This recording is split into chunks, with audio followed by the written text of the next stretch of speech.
Chilling tales for dark nights.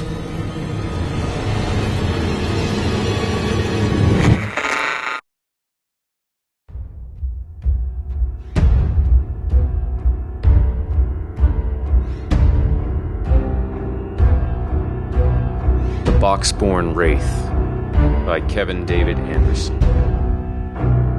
Narrated by Jason Hill. Not like this, Chow, Benny pleaded. Just shoot me, please! Chow shook his head. You know I can't, Ben. The boss was very specific. Now get in the goddamn box. Benny gazed down at the 6-foot-long wooded crate at the bottom of the shallow grave. It looked to be hurried work. Imperfect corners, protruding nails. Chow's men weren't carpenters. They were killers. And this box, with all its imperfections, buried in the middle of an old graveyard, was Benny's coffin. He knew it was pointless to beg, but Benny didn't know what else to do. Please, Chow, not alive. Don't bury me alive. Jump down there, you skimming bastard, or I'm gonna blow your kneecaps off. Chow aimed his gun at Benny's legs. If you don't panic, you got about 24 hours of air. You really want to spend that time in agony? Benny considered for a second, but before he decided, one of Chow's men pushed him in. He landed on his feet and stood up fast, the top of the grave coming to his chest. Benny's heart pounded, and even in the cool October night, his black hair was matted with sweat. Chow knelt down. You know, the boss owns this old boneyard. Bought it a year back when the last vacancy filled. He thought it'd be a nice place to bury the trash, Benny. You'll be the first. Benny looked out at the gravestones jutting up from a thin layer of fog. Orange moonlight shimmered off 100 forgotten epitaphs. The only earthborn sources of light came from the porches outside the cemetery. Jack-o'-lanterns burned brightly in the surrounding neighborhood. And as Benny was about to start begging again, he caught a glint of movement in the distance. Chow saw it too, and Benny felt the muzzle of the revolver pressed up to his jaw. Go ahead, Ben. Call out. Benny gazed at the trick-or-treaters skipping along the sidewalk outside the cemetery, a small group of parents close in tow. Make one sound and I'll blow your mouth clean off. Then I'll have to go kill some kids. You don't want to go down like that, Ben. And I ain't in no mood to kill kids. Benny opened his mouth. Chow leaned closer. Then, maybe, when that is done, I go pay a little visit to your house, Benny boy. Say hello to that nice wife and kid of yours. Where is he tonight, Ben? Out trick-or-treating? Benny grabbed Chow's collar. You stay away from my family, you son of a bitch! Chow pointed the gun into Benny's grave. Get in the box, and they'll be fine. Benny knew far too well that Chow didn't make threats. He made promises.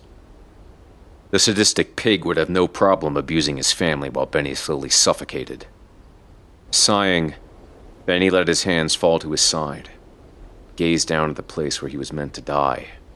It was cold, hard, and dark. That a boy. Now lie down and let's get this done. Benny lowered himself down and the darkness swept over him like a blanket. Chow, let me have a light. Chow kicked some dirt into the grave, landing on Benny's chest. Won't change nothing. I don't want to die in the dark. Chow pulled a flashlight from his back pocket and tossed it down. We all die in the dark, Benny. Fumbling with the flashlight, Benny pulled it to his chest as Chow's men threw down the lid. One of them jumped in the hole to hammer in the nails. Benny placed his hands on the lid as it was slid into place. Then he lifted his head and peered through the cracks. Chow stood, holstered his gun, and turned to go. Hey, Chow, Benny called. Yeah? Benny clenched his teeth. If I ever see you again... Chow smiled. You won't. Benny closed his eyes as the first nail was put in place. He managed to make it through the hammering okay, staying calm, retreating into thoughts of his wife and son. But when the dirt started to fall in loud clumps, Benny started to lose control. His body shook, and he started pounding, then clawing at the lid. Wooded shards broke loose and stabbed the tender skin under his nails. Blood ran down his fingers as the sound of falling dirt became distant, replaced by the creaking of wood making up his coffin. He placed his hands flat on the lid, realizing that it was bowing inward from the weight of the dirt. For some reason, he started to laugh, thinking that the lid might implode and crush him. But after a few still moments, Benny realized he wasn't going to be that lucky. The smell of earth, sweat, and freshly cut wood filled his nostrils as he tried to take slow breaths. With no place to go, the sounds of his breathing bounce around the box like a trapped bat, amplifying his panic, feeding his dread. Benny tried to occupy his mind and not think about his itching neck or his aching legs. He desperately wanted to bend his knees, just for a few seconds, and the fact that he couldn't was maddening. He pounded the lid with his fists and screamed, then heard the faint sounds of someone sobbing. And as he pressed his forehead at the top of the box, he realized the sobbing was his. His echoing cries continued for 20 minutes. Then, energy spent, he passed out. He awoke with a jolt, trying to sit up, and smacked his head on the unforgiving wood. An instant reminder that the nightmare of being buried alive hadn't been a nightmare at all. He moved the light so he could see his watch. Just past midnight. He'd been buried for 4 hours. 20 hours to go, he thought. I can do this. I can do this. Just make it through the next 20 hours without losing my mind. And... A distant sound seized his attention. Benny held his breath, straining to hear it again. He pressed his ear to the lid, and there it was again. A faint, digging sound. Someone was digging. I'm in... He tried to call out, but his previous screams had strained his voice. It had to be Chow digging him up, Benny thought. Maybe the boss just wanted to teach him a lesson. Seemed a bit extreme, but the digging got closer. Or maybe it was teenagers out on a dare, digging up a fresh grave. Yeah, that might be it. It's the kind of Halloween stunt he'd have pulled as a kid. Right? Benny pounded on the lid again. Here! I'm in here! But even before the echo of his voice had faded, he noticed something very, very wrong with the sound of the dirt being moved. It was getting closer, more hurried, and it seemed only a few feet away. But the closer it got, the more wrong it seemed. It wasn't until Benny turned his head and pressed an ear at the bottom of the box that he realized what it was. The digging wasn't coming from above. It was coming from below. Oh, Jesus, Benny cried, gripping the flashlight, shining its beam around the box. He could feel dirt fall away beneath him, the bottom of the box sagging downward, hanging over a black hole in the earth. Something scraped on the bottom and Benny jumped. He squirmed, trying to roll to his side, but before he could, something clawed its way down the length of the coffin. Benny froze, taking a deep breath. He turned his head to the side, aiming the light into the widest seam in the box. The beam bounced off a dirt wall a few feet away, and he saw deep claw marks in its surface. He could hear movement outside, accompanying his panicked breathing, but every time he chased it down with his flashlight, there was nothing.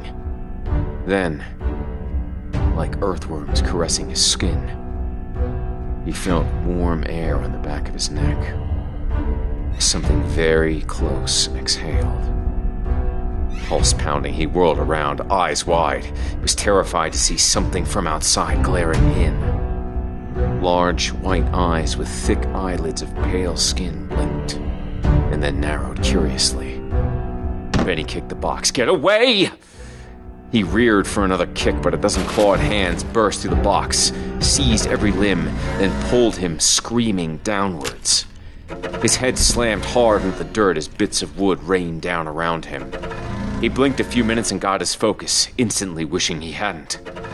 A dozen golf ball-sized eyes set inside hideous faces surrounded him. Before Benny took a breath, he felt clawed hands grab his shirt. The creature pulled Benny's face in close, sniffing him through a pair of slits below its wide eyes. It then howled angrily and pushed Benny away. Some of the other creatures moved away in revulsion. Some looked angry, and one just stared, astonished. Sitting up, Benny took a good look at his captors. Their long arms allowed them simian-like movements, reaching forward on worn knuckles and swinging their legs underneath. If it wasn't for their long, noseless faces and the bald skin that hung off them like a sharp haze, Benny would have thought them hairless chimps. A few of the creatures wore clothes, not for function, more for decoration. Benny cringed in horror, recognizing several popular tattoo patterns on their garments, realizing their clothes were fashioned entirely of human skin. Benny felt a push on the back toward a torchlit corridor, and as the small group started to move, he had to stay crouched in the 4-foot-high passage, which is perfect for the size of its inhabitants. Stumbling around the descending tunnel, Benny was prodded from behind, with a blow every few minutes. He could hear them talking in a language he'd never heard before, but the tone was unquestionably angry. Suddenly, he emerged into an enormous gymnasium-sized chamber. Coffins stacked up like bleachers lined the walls. The seats were filled with females of the species and hordes of their brood. As he walked past, the smaller eyes of the young ones glazed over with hunger, staring at him, disappointment flashing over all their gaunt faces. The scene reminded Benny of pictures of starving children, bloated stomachs, ripe with malnutrition. A tall, thin female wearing human teeth around her neck like a pearl necklace emerged from behind a pile of discarded jewelry, watches, and gold fillings. She walked towards Benny, holding a staff constructed of bone.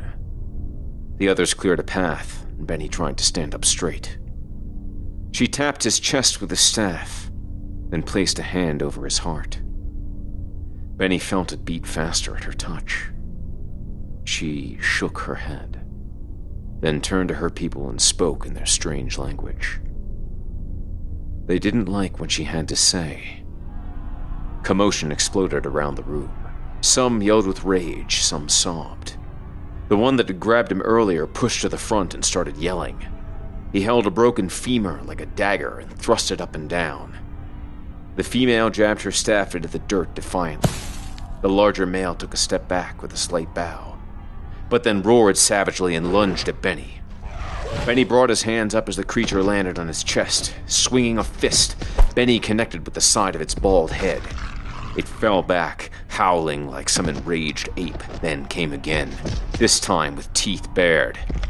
Benny heard a crunch and screamed as it bit into his wrist. Feeling the teeth touching bone, he knew he had only seconds before he lost his hand. He pulled with all his strength, wildly thrashing and kicking at his attacker. But the creature suddenly let go. It stumbled back, gagging. Benny's blood splattered on its face. It gasped for air, grabbed its throat, then fell to the dirt floor. Its tiny legs twitched, and then it lay still, dead. Before Benny could check his wound, the female pulled him up, dragged him to the rear of the chamber and through an opening. Crouching, Benny whirled around and saw her wave the bone staff at the doorway. In an instant, the opening to the room vanished, replaced by a wall of dirt. Thinking it safe for a moment, Benny examined his wrist. To his astonishment, he wasn't even bleeding. The cuts were deep, but there was no pain. It's like he was looking at a wound on someone else's body. The female moved past him and Benny gazed around the room, noticing the familiarity of his new surroundings in an instant. It had a high cathedral ceiling, pews made entirely of coffins, and a podium of mud and bone. Beyond that was an altar, decorated with elaborate hieroglyphs. The creatures were depicted here carrying coffins, worshipping them, and feasting on their contents. Life, the female said. The boxes are life. Benny's head was spinning. He started to understand. A word floated around in his mind, for a few moments seemingly searching for some sane place to land. When sanity seemed unavailable, he finally just said it. Ghouls. Boxes empty. So long, she said, her speech labored as if struggling for every syllable. Then you eat the dead to live, Benny said, more to himself than to his savior. Remembering what happened to the one that had just bit him, he knew why they couldn't consume him alive. Living blood was poisonous. But why don't you just kill me and eat me after? He said. I mean, you're ghouls, right? She thrust the staff past the altar toward a mud statue of a female, arms spread wide, reaching for the surface. No, her mother forbids it. Must not make dead, no kill. Forbidden. Mother forbids, Benny repeated. Well, don't that beat all? The ghouls got religion. He looked into her huge eyes as an idea erupted in his mind. You know, I think you and I can work this out. Benny pointed up. You send me up there, and I'll fill your boxes for you. Man, oh man, will I fill your boxes. Benny saw the female smile, a yellowed, jagged-toothed grin, and he knew she understood.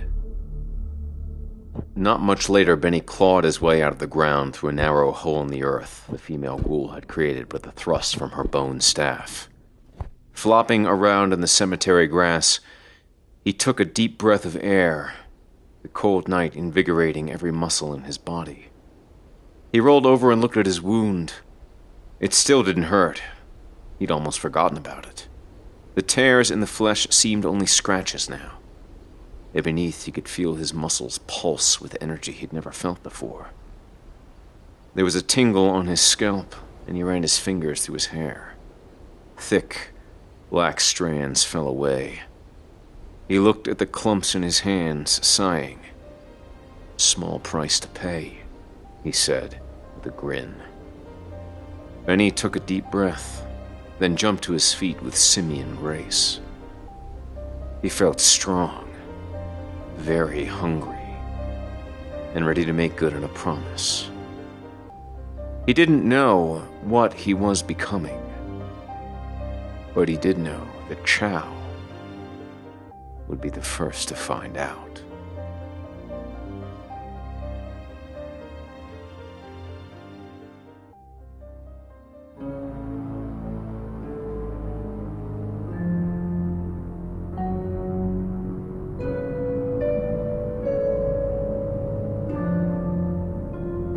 Tombstoning. Written by The Itch. Narrated by HarshlyCritical.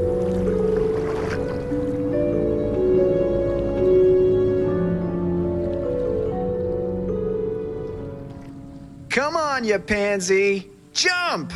Jump! Mikey yelled up from next to me. The water was cold, and the only thing keeping me warm was treading water, and the adrenaline from my taking the plunge mere moments ago. Come on, Jeffy, don't be a pussy. Jenny shouted next, from her place up on some of the other rocks.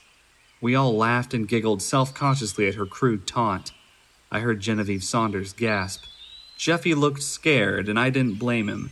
Dead Man's Drop had its name for a reason. It was a sheer wall of granite straight down to the dark quarry waters below. I remember the first time I jumped 4 summers ago. It took me hours of watching the others plummet into the murky pool, and another half hour up on the ledge before I'd worked up the courage to jump. No one could ever quite agree exactly how high the drop was. Most of the other kids at school said it was about 40 feet. Mikey told me he thought it was 50, maybe even more. The only thought I had when I stared at that dark rock wall, cracked and marred in places by tiny streamlets of water finding their way home to the pool at the bottom, was that it was high. I measured the drop in seconds. Those seconds after that first time I closed my eyes and jumped and felt gravity do its work. Those seconds I prayed would not be my last, while I felt the cold spring air whoosh by me until I felt the bottoms of my feet slap the water's surface hard, and the kersplash of the invigorating cold waters of the dark quarry pool. 1,000, 2 1,000, 3 1,000, 4 1,000. Come, Jeffy, jump, I yelled through my shivering. He's not gonna jump, Fat Tommy said from across the water. He's chicken. Before, I'd thought Jeffy looked scared, but now I was worried because he didn't look really scared, only a little. I knew from 2 summers ago that it was better for somebody to be really scared than just a little scared. What's the word? Timid. The new kids who were really scared, they never jumped. They'd watch the rest of us hoot and holler and plunge over the side, but they'd never work up the courage to do the same. They could stand on the edge of Dead Man's Drop for a bloody century, and they'd never feel any better about throwing themselves over. They'd only feel worse. And then would climb back down amidst taunts of scaredy cat, scaredy cat. What was worse were the kids who were just a little scared. The kids who looked like Jeffy Combs did right now. His awkward, pale little body with his gangly little chicken legs, standing near the rock wall's edge with his thin face peering over. The kids who were only a little scared were the ones who'd hurt themselves. They'd jump and then change their mind in midair and go into the water with their mouth open, or land all funny, or not make it far enough out. That's what happened to Jimmy from Miss Franklin's class 2 summers ago when he broke his foot on the rocks, and what Dad told me happened 15 years ago. A blonde boy from out of state had cracked his head, and then all the police came, and then nobody snuck into the quarry for quite some years. But they came back. No one can keep us thrill-seekers away from the drop for long, and people's memories in a small town are short. Come on, Jeffy, you fag, Tommy yelled. I saw Mikey looking up in anticipation, a big grin on his face. Now I wished I hadn't said anything. Jeffy was a gangly little nervous kid, and I was worried now that he was going to be one of the ones we'd heard about. One of the ones who was scared, but not quite scared enough. One of the timid ones. Or maybe not. I watched Jeffy adjust his glasses, take a few steps back, run and jump. Genevieve Saunders screamed. He cleared the wall, but he didn't jump out far enough, and we all knew it. Those 4 seconds when Jeffy fell were the longest I could remember since I first jumped. And we all waited, holding our breaths, to see his pale little body go splat on those rocks that broke Jimmy's foot 2 summers ago, right at the drop's bottom. 1 1,000, 2 1,000, 3 1,000, 4. But he made it after all. Kersplash! Into the quarry depths. All the girls up on the rocks yelled, and all the boys and I cheered and hollered despite ourselves, and how much of a little wiener we all knew Jeffy to be. I even heard some of the guys up at the top clapping. 1 1,000, 2 1,000, 3 1,000, 4... Oh my God! Jenny's scream broke the spell of our excitement. Suddenly the quarry air was depleted of our youthful energy and felt desolate and cold. The only sound was the hiss of tiny bubbles coming up from where he'd gone in. Somebody, do something! There was fear underneath the words, and tears behind, waiting to come out.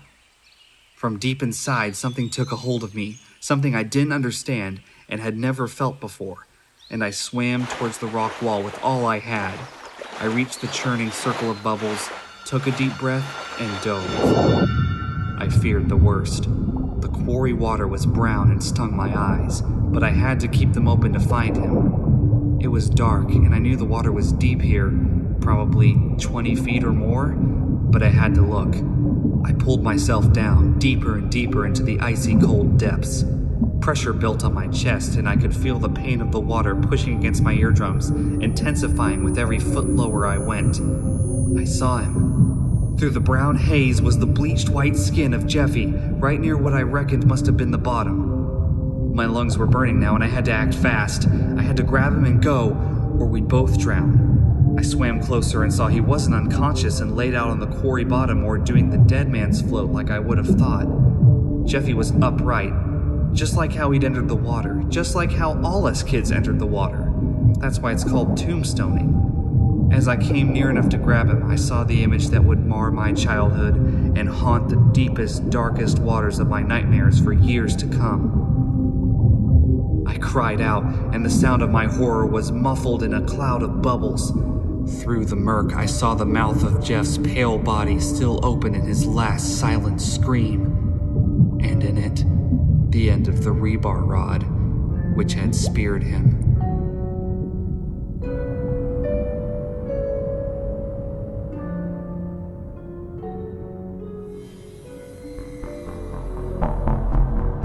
To Be Human. Written by Andrew Harmon. Performed by Tom Merritt. Featuring Jonathan Jones and Alicia Pavlis. Audio production and music by Jeff Clement.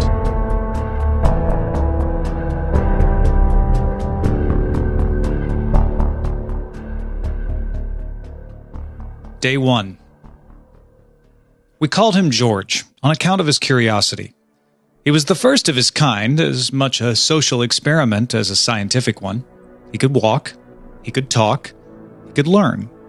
We consulted with every expert we could think of, from neuroscientists to behavioral analysts to robotics and electrical engineers. And although George was a 4-foot android, he was the closest thing to a son that I had. George had a large, round head and a body like a watermelon. 2 stubby legs supported his squat frame, and he had 2 short arms with big white fingers. He was stocky, but surprisingly dexterous. George was a miracle in machine learning, programmed to emulate humans, but capable of little else. We had wanted to start from square one. No predefined rules or base knowledge. When we first switched George on, we thought that we had failed, because it took him a solid 2 minutes to say a word. His animatronic head swiveled this way and that way, 2 blue LED eyes taking in everything they could find.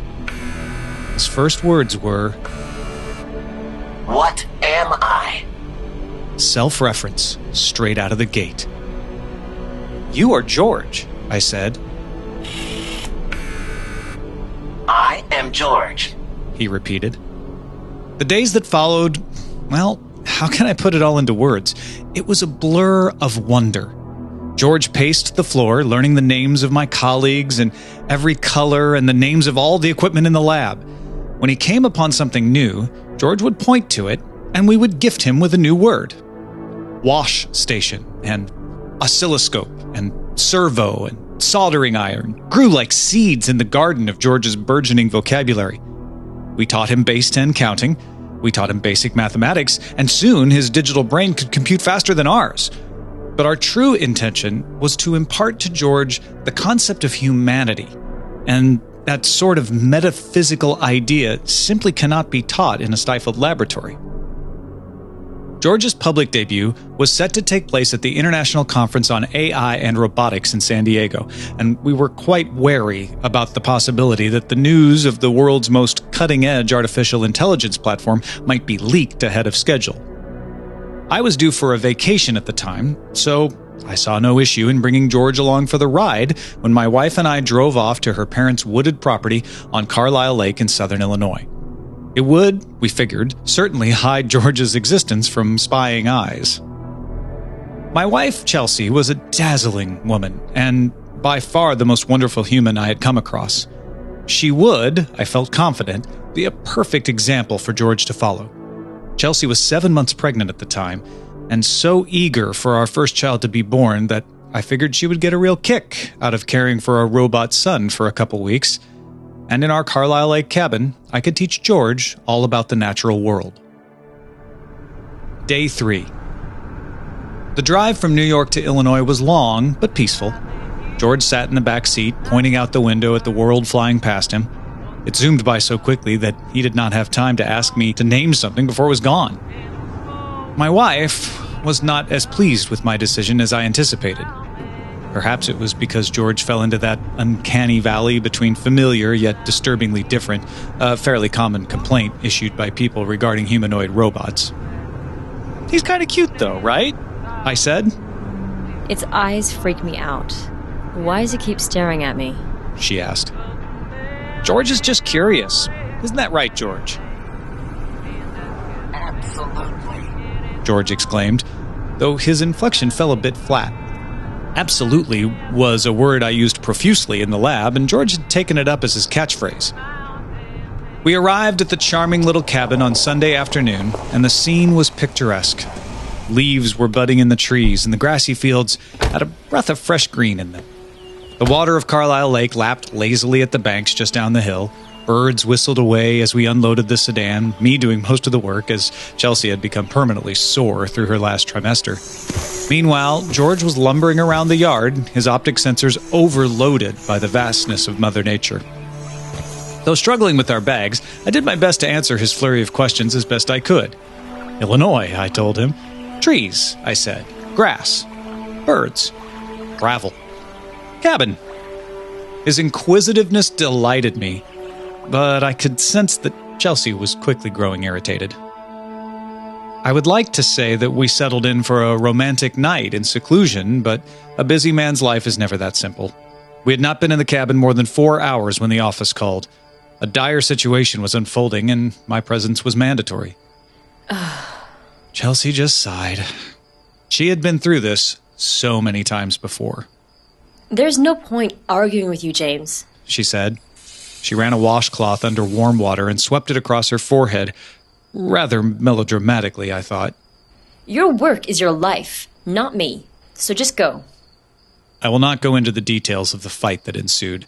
There were accusations and name-callings and bouts of crying. When it was all said and done, I assured her that I would return on Tuesday. I pleaded for her understanding. "It is just a couple days. Then I will hop on a plane right back to you. I promise." "What about him?" Chelsea said, gesturing towards George. "Training. For when this one comes." I smiled, brushing my palm over her swollen stomach. "That thing is not my child," she said. She opened the pantry and took out a loaf of bread and peanut butter for sandwiches, then slammed it shut. "I'll make sure it doesn't break. But that's about it." Day 5. I was in Terminal 2 in the San Francisco airport on Tuesday, awaiting my return flight. I called Chelsea to let her know I would be boarding soon and to ask how things were going at the cabin. She said that she was getting bored being alone and asked if I would pick up extra groceries.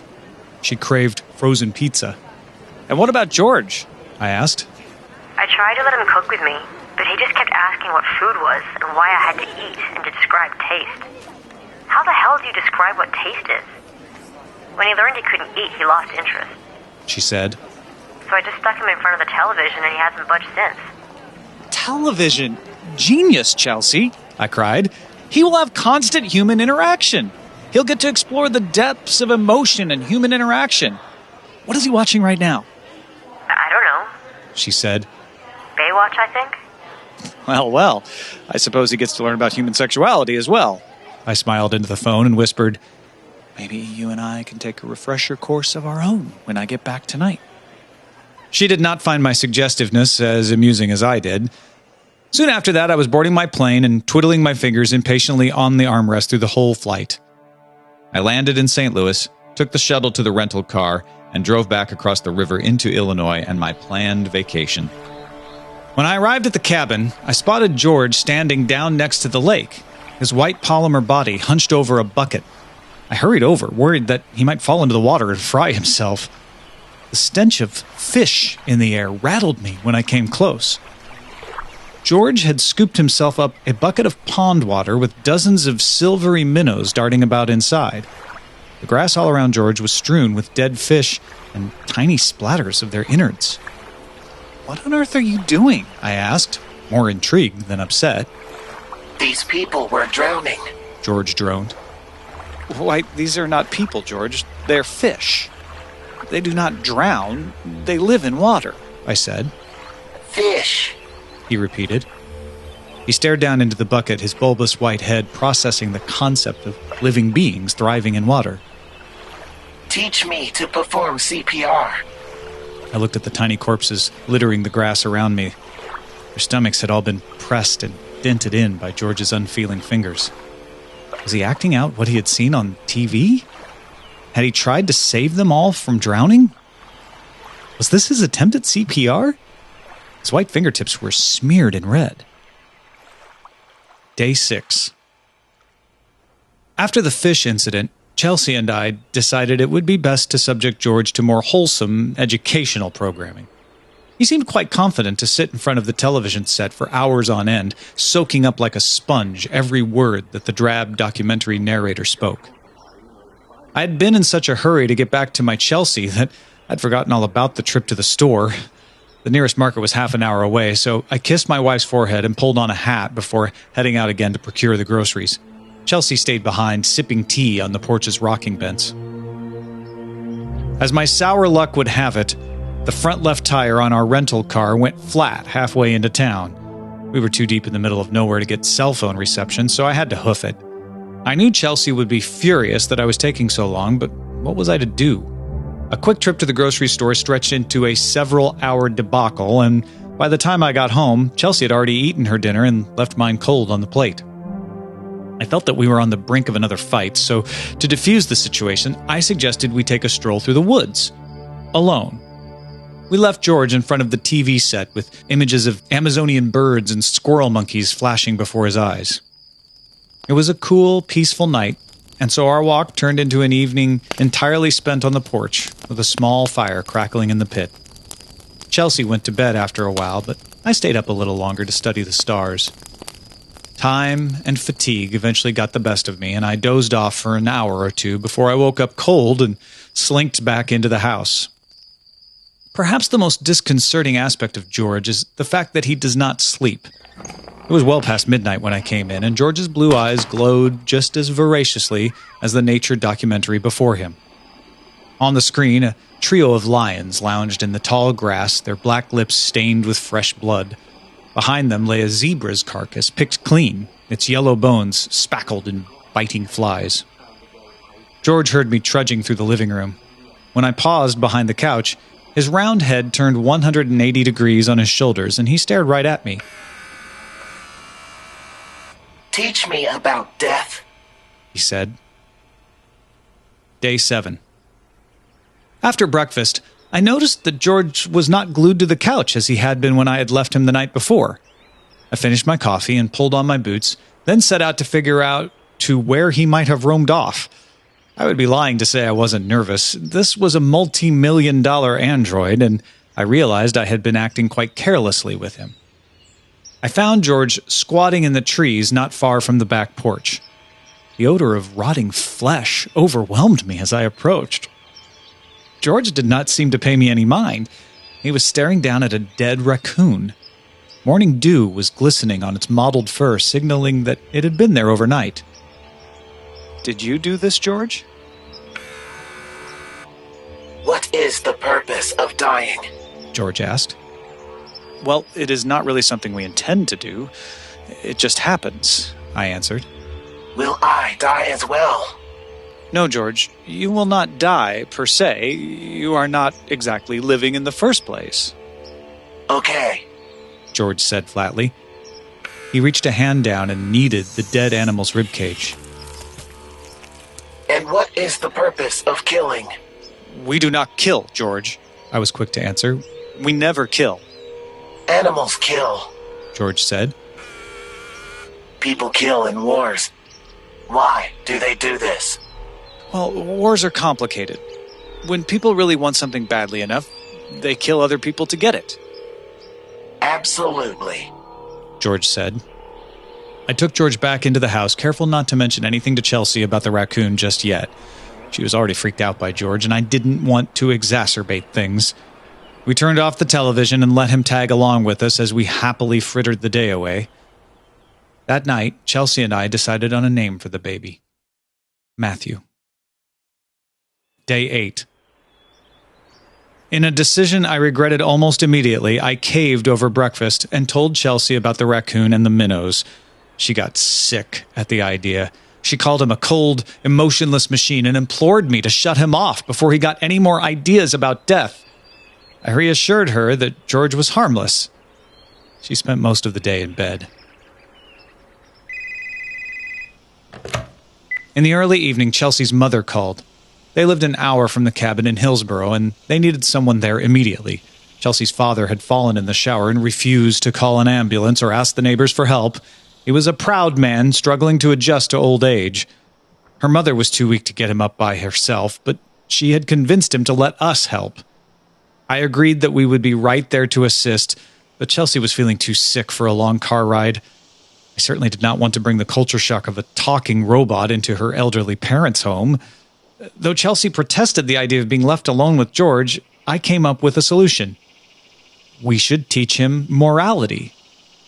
I sat George in front of the television again and flipped to a channel on the far end of the spectrum that played nothing but televangelist sermons and gospel choirs. Surely he could learn right from wrong this way, and Chelsea would be free to spend the night as she pleased. Before I left, she retired to the bedroom and locked herself in. I thought she was silly for being afraid of harmless little George.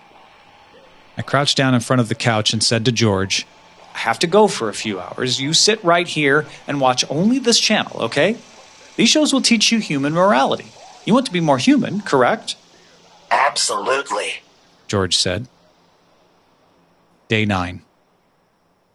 How could I have been so blind, so ignorant? This next part is hard for me to write. I guess I should start by explaining what George had calculated in my absence. Hours upon hours of sermons filled his digital brain with ideas of souls and paradise and hell and demons. The white-haired preachers told George that only righteous souls could go to the good place. Everyone else went to a bad place. A terrible, awful place. And while George did not understand the concepts of heaven and hell, he was certain that he would prefer to go to good places. George recalled the day with the raccoon when I explained that he was not a living thing, that he would not die. And the preachers were steadfast in their assertion that one must first die to go to the good place. If George had any chance of living, and therefore any chance of dying, and even still a chance of going to the good place, he would first need a soul. The preachers smiled their confident, dimpled smiles and told George that a soul was created at birth. If George was to have a soul, he reasoned, he needed to be birthed. I came in early the next morning, around 4 o'clock. The trip had taken much longer than I expected. Instantly, I noted the darkness and silence and saw the television had been turned off, and George no longer resided on the couch. Passing through the kitchen, I saw that the fillet knife was missing from the cutlery block. The door to our bedroom was ajar. I pushed it open with quivering hands. My deepest, most hideous fear lay before me. Chelsea was sprawled atop the mattress, her arms thrown out to her sides, her legs twisted up beneath her, her eyes empty and lifeless. White sheets were wet with her blood. George lay curled beside her, pushing his cold frame into her side. Beside him, the fillet knife dripped red. He had sliced my poor Chelsea from the base of the sternum down to her pelvis and pried her open. His white hands were bright red where he had pushed them inside of her and made room for himself. He made room for himself beside Matthew. Did you really do this? I stammered. I collapsed in the doorway, unable to look away from the nightmarish tableau, and clasped my hand over my mouth. I tasted vomit in my throat. Absolutely, George repeated. Why? Why would you do this? Dear God. George lifted his head off the sheets and stared at me with those pitiless, unblinking blue eyes. I wanted something badly. I killed to get it. I hurled bile right there on the floor. My whole body shook violently. I wanted to march across the room and bash George to oblivion. I wanted to cave in his round white head. I wanted to rip out his circuitry and motherboards and wires. But I couldn't even stand.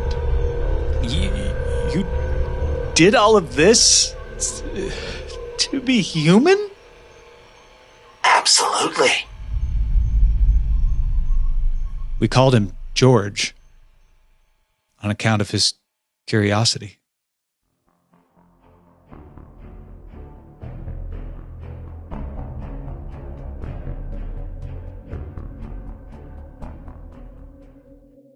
When the doctor told me I only had about a year left to live, I took the news surprisingly well. Perhaps because my life's been so fucking empty for the last 10 years that I didn't really feel like I was losing out all that much on life by ending it shortly. Ovarian cancer, caused by some strange, hard-to-diagnose syndrome inherited from my mother. She had died of something similar, according to my Aunt Elizabeth.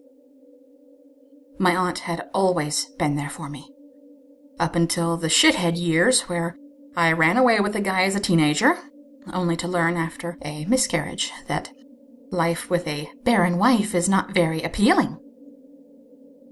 After that, my aunt was really all I had in life, and I was grateful when she offered me a place to stay while I got things in order. So, like I said, I wasn't that surprised or upset about it all.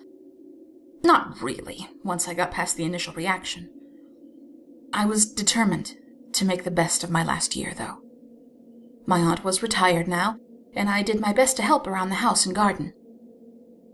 At the time, I made my living producing scarves and other pretty meaningless things to sell to bored housewives who spent too much free time on Pinterest. Most of my hair had fallen out, so I had taken to wearing a perfumed scarf around my head. One I had made for myself, with silver spiderweb patterns. My family all seemed to have a knack for sewing. For a rare moment, I felt content as I sat on the tree swing, gazing up at the house. Coming back here was soothing to me, the pain somehow less harsh as I surrounded myself with familiar settings. I was tired all the time, and the chemo made me sick as a dog, but as soon as I got in the door, I began to feel better. The house was built in 2 sections, meeting at a right angle, with verandas and widow's walks and all the trimmings of a Victorian manor house. The most unique thing about it was a spired turret that jutted up from the roof where the 2 halves of the house met, easily a full floor higher than the rest of the house. Rose trellises, overgrown with ivy, dotted the angled walls of the turret, ending just before the nearest windows on the 3rd floor. As far back as I could remember, that turret had been off limits. I'd always been curious about it, and as soon as I was old enough to notice it, I asked my aunt why I wasn't allowed to go up there. She would smile and assure me that when the time was right, I'd be let up there. Unsatisfied with that answer, I was determined to find a way. I searched everywhere, in the dozens of rooms. I tried the dumbwaiters. I even tried one time to see if I could reach the bottom of the trellises with a ladder, and was grounded for a week when the ladder fell and smashed into the garden greenhouse. Nothing I tried worked. Soon I accepted that there was probably nothing up there but junk, like every attic. As I gazed up at the turret, I thought I saw a face in the dark window. It was such a strange sight that it took me a moment to even realize what I'd seen. I told myself it had to have been a trick of the light. There was no way someone could be up there. The turret stairs, or whatever, had to have been walled off long before I'd ever lived there. I was starting to feel fatigued in the growing heat and dismissed the whole notion in favor of a nap. The chemo was getting to me, and even though I dreaded waking up to find more hair on my pillows, I relished sleep. Dreamless, emotionless, a reprieve from my growing depression and pain. Sometimes, when I slept particularly deep, I could almost hear a distant voice singing, bringing me back to my childhood in the garden, with memories of a girl I used to play with. I had a happy childhood. Growing up in the large 3-story historical home, I had no lack of love from my aunt. Despite keeping a lucrative nursery and an immaculate private garden, she never failed to make time for her niece. When, on rare occasions, I did feel lonesome for company, I'd used to go into the garden and play with my imaginary friend.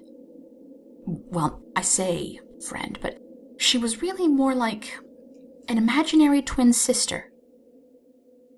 We both had the same blue eyes, same pointed nose, same smile, same everything, almost.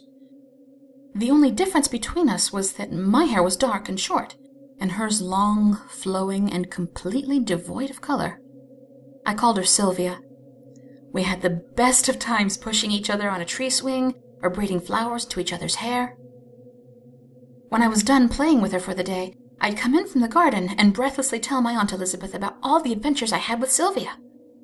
Aunt Elizabeth would smile over her cup of rose tea and slowly shake her head when I asked why I could never play with Silvia outside of the garden. Silvia is a special girl. She's your responsibility as your special sister. She can't leave the house, but I promise you, she will always be with you. And I smiled at that, knowing in my young heart that Aunt was right. Silvia was special, and I wanted to play with her forever. I grew up, of course, and Silvia stopped showing up in the garden. I made new friends, and soon I almost, but not quite, forgot about my strange twin with silver hair. My aunt was just playing along, knowing how important it was for a shy child like me to have a friend. I woke up an hour later to the sound of knocking on the front door. Pushing aside another depressing clot of hair on my pillow, I frowned when I noticed that some of it was silver. I knew that I was holding in a lot of stress that I should have been dealing with better, but nobody in my family grazed this fast. I checked myself in the mirror, but couldn't find any other silver against what was left of my own natural raven. I shrugged it off and went down to answer the door. It was Tim, a young college-aged guy who helped my aunt on the weekend with her garden, doing the harder work that neither my aunt or I had the physical strength to handle. I guess he was handsome in that football jock kind of way. Blonde hair, blue eyes, rugged jawline. I didn't know him all that well, and I suppose that seeing someone on death's doorstep made him uncomfortable, because we never spoke all that much whenever we were around each other. I felt ugly with my thinning hair and sallow skin. I did my best to avoid him within the realms of politeness. After a few hours, I decided that I'd offer him some lunch, and carried some sandwiches and a jug of iced tea out into the yard. Tim was standing in the middle of the garden, staring blankly up at something in the sky. He looked like a dog, listening with one ear cocked, hearing something that nobody else could. I had to nudge his shoulder to get his attention.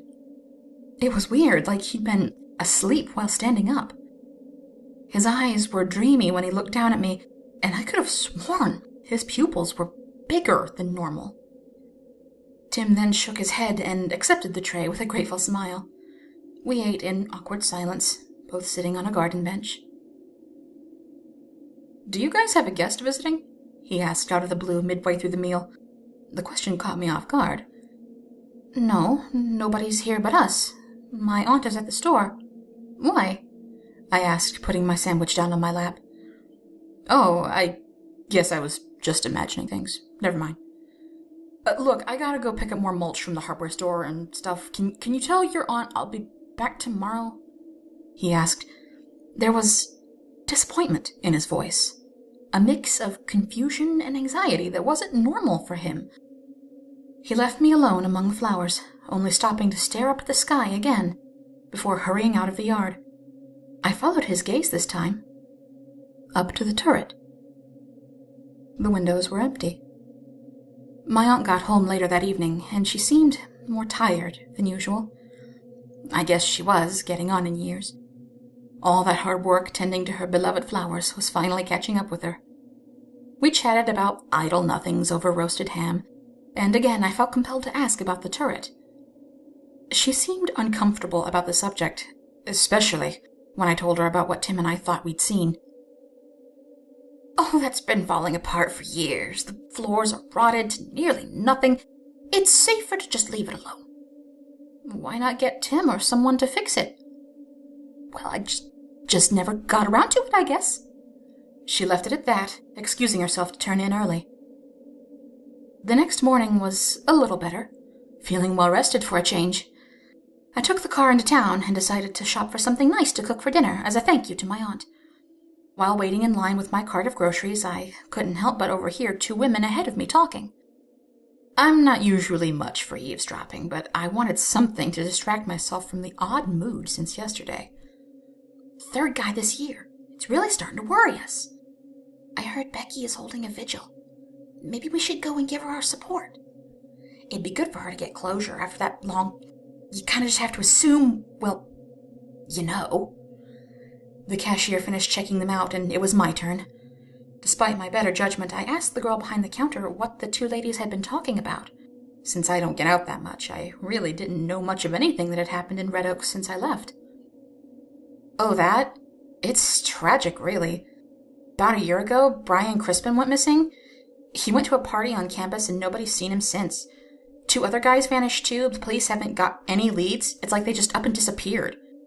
She nodded over towards a bulletin board near the store vestibule. Color photos Xeroxed onto bright blue paper.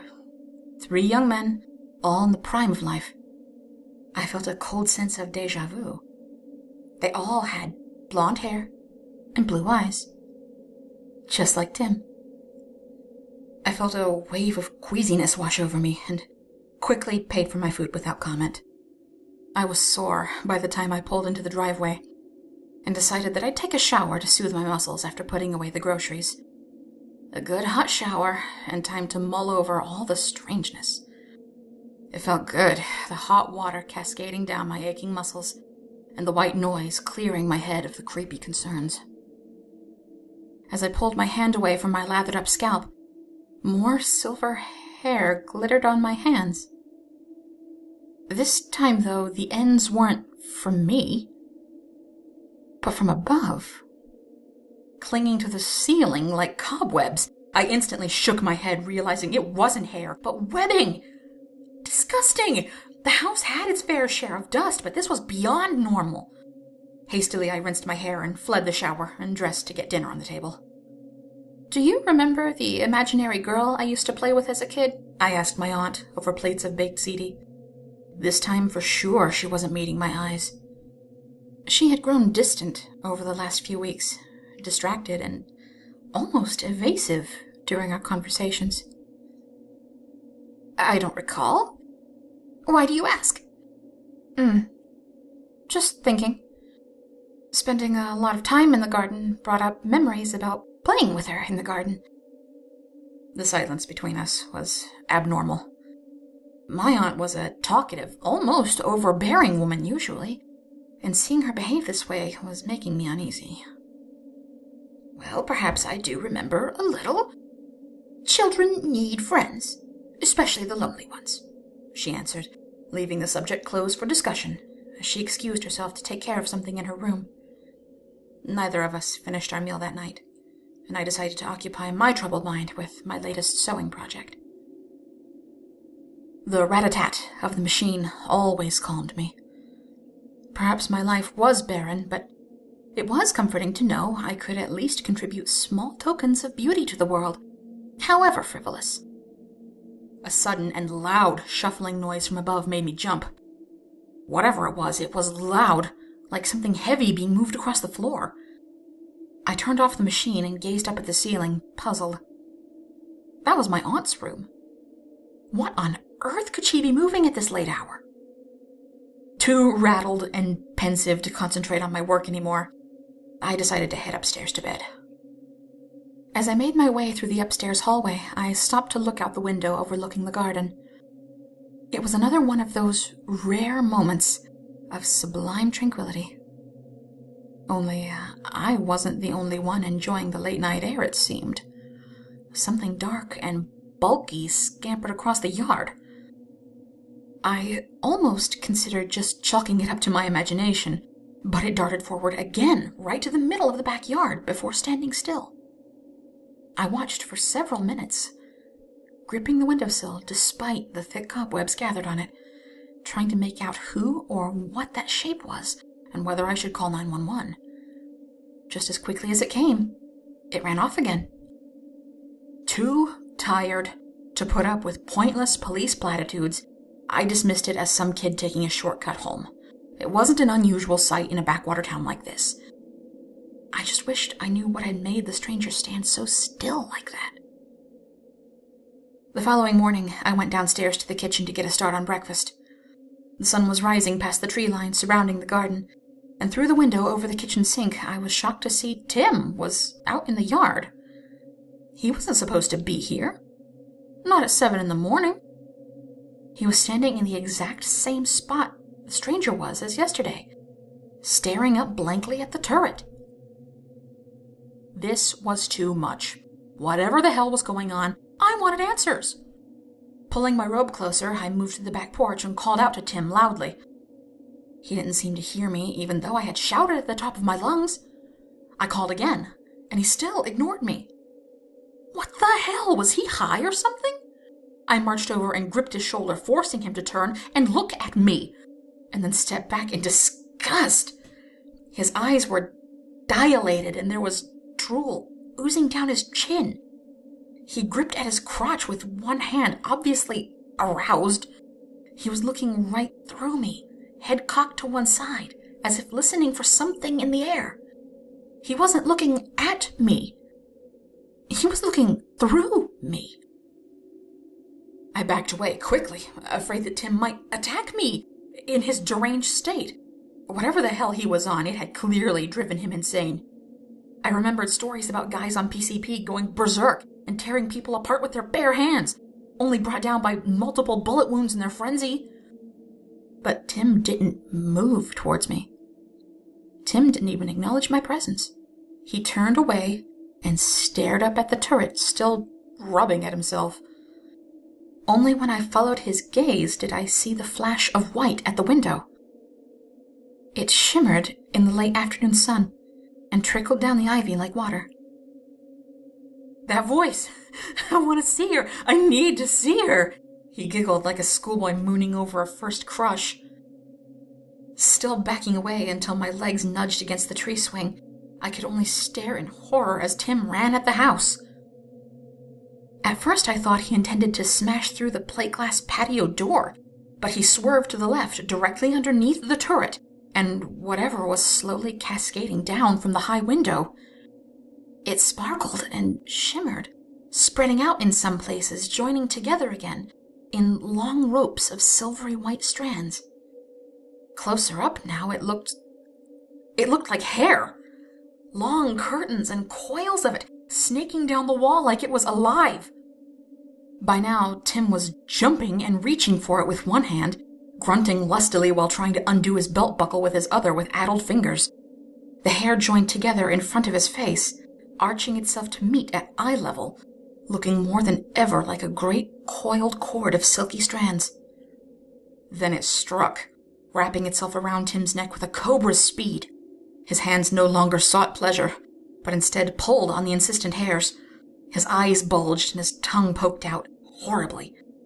Without any effort, the hair lifted Tim completely off the ground, still wrapping around his body as his feet kicked at the walls to either side, hands still clawing as the hair carried him up and then through the high turret window.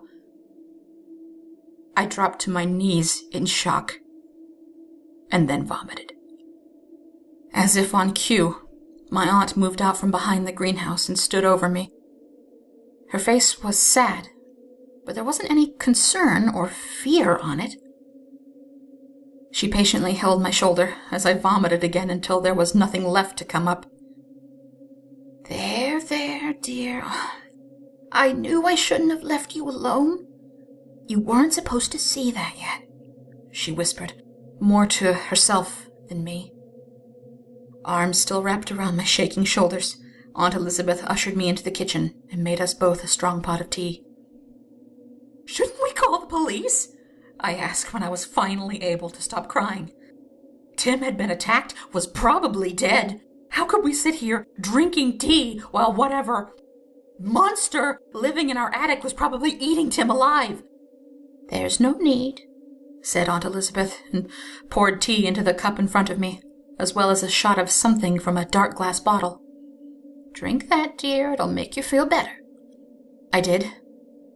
And it did. I always liked it when Aunt Elizabeth put brandy in the tea.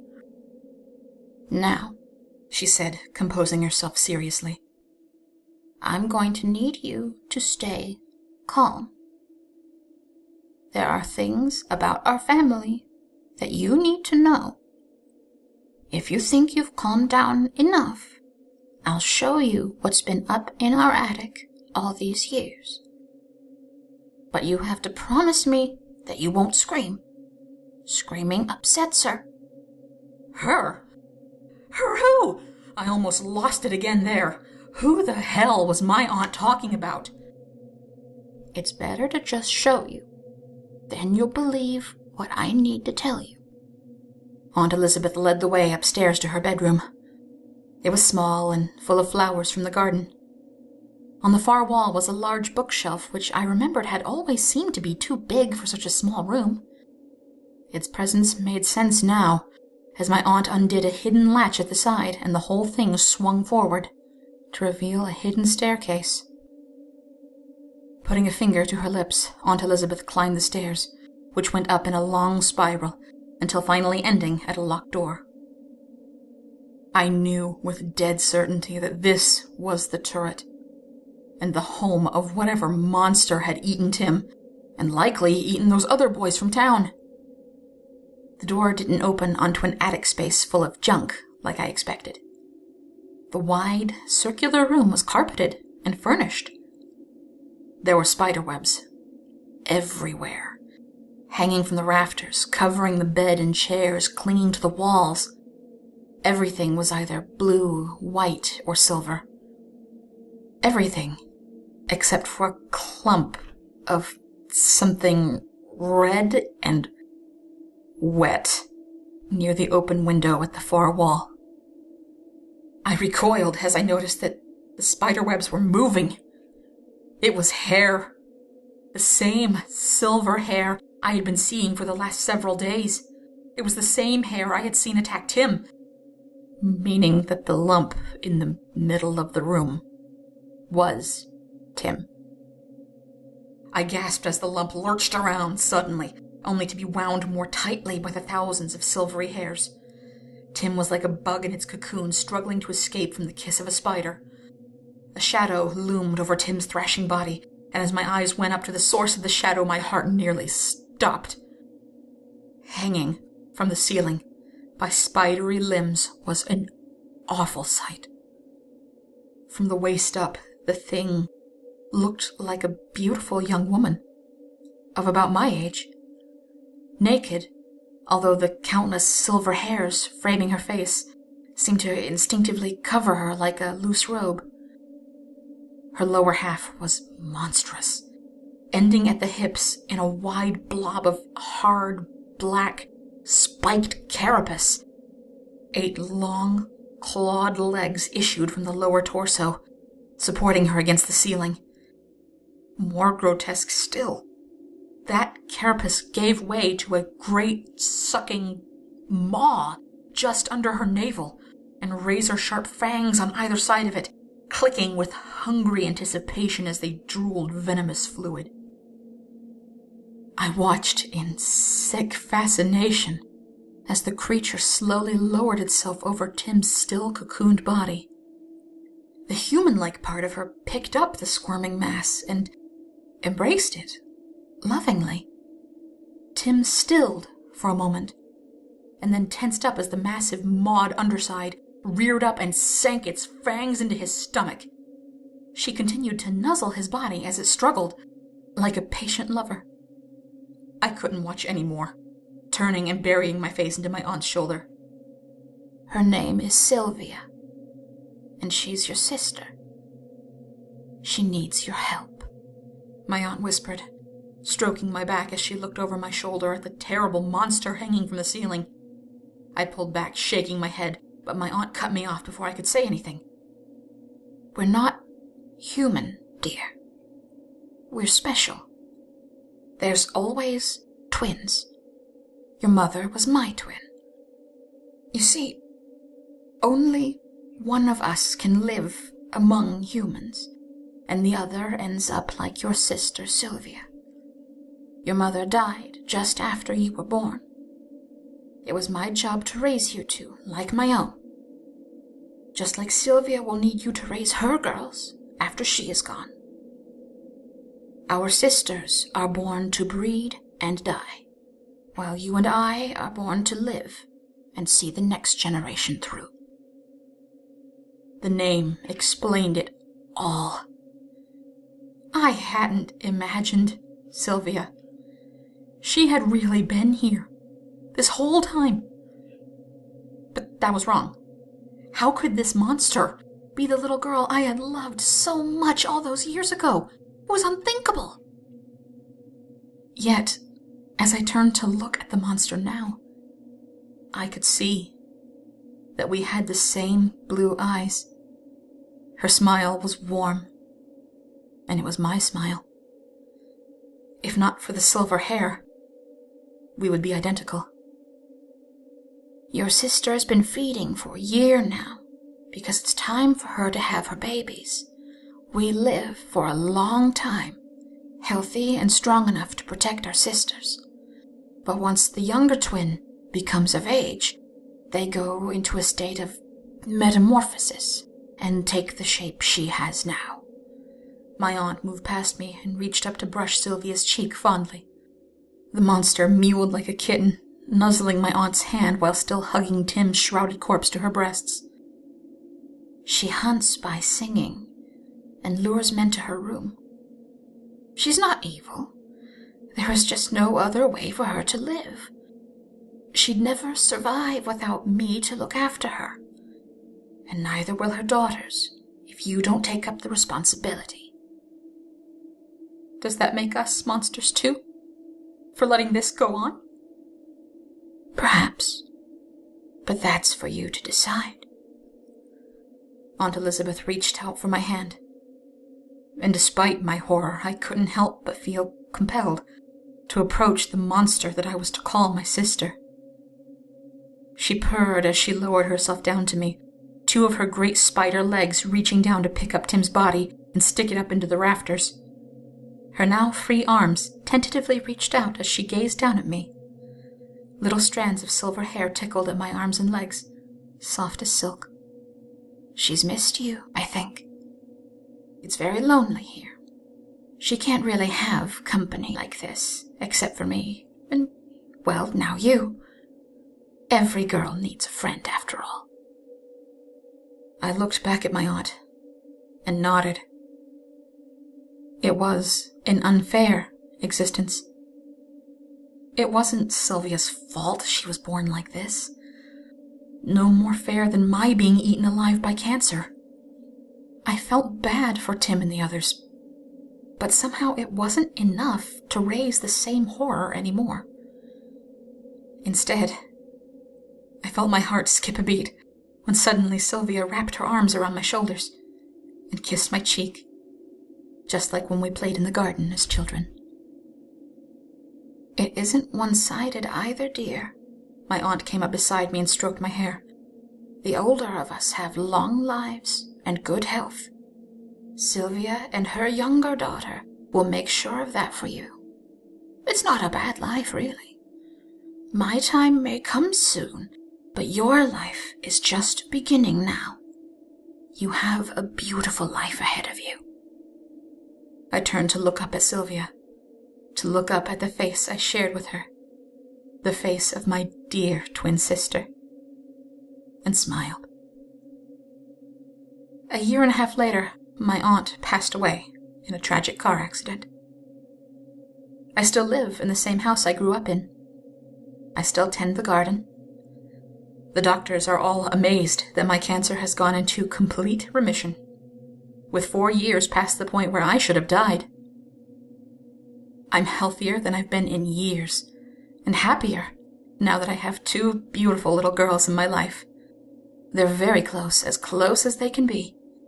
The adoption papers were already made up, and my new friends always ask, how can they look so much like me even though we're not related? I simply pass it off as good fortune, a blessing from above. What could bring you more joy than 2 beautiful little girls, one with dark hair, and one with hair as silver as spider's silk?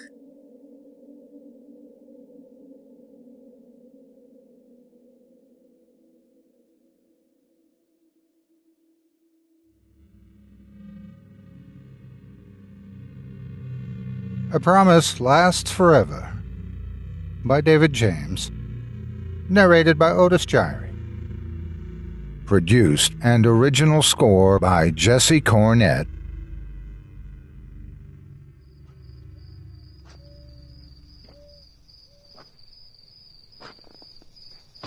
It's been a long time since I traveled down this old road.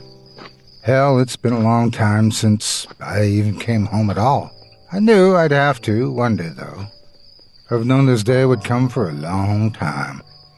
After all, I'd promised I'd do this, and I've been many things in my day, but a liar is not one of them. I can still remember going up and down this road on my bike as a child with all my friends. We'd ride to the river that was only a few miles away, and spend the entire day laughing, swimming, and just cutting up for the most part. Just before sunset, we'd usually flag someone down and hitch a ride home. Things were different then.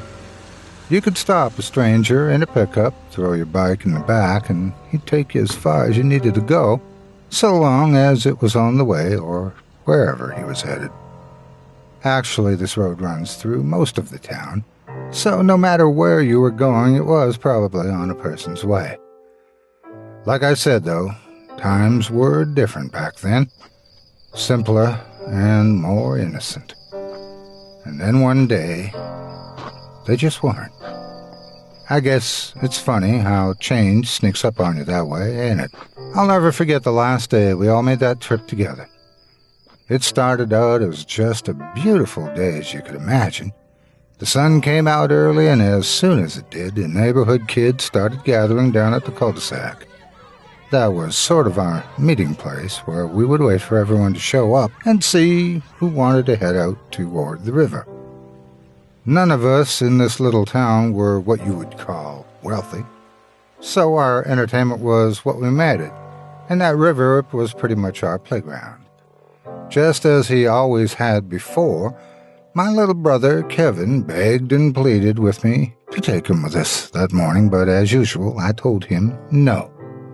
There was no way he'd be able to make the ride, and even if he did, I wasn't going to watch him the whole time we were there. I argued with him for a little while, but when it was done, I got my things together, grabbed a bite to eat, and headed down to the circle to catch up with everyone. The whole gang was already there, and even a few more kids from the adjoining neighborhood that I didn't know.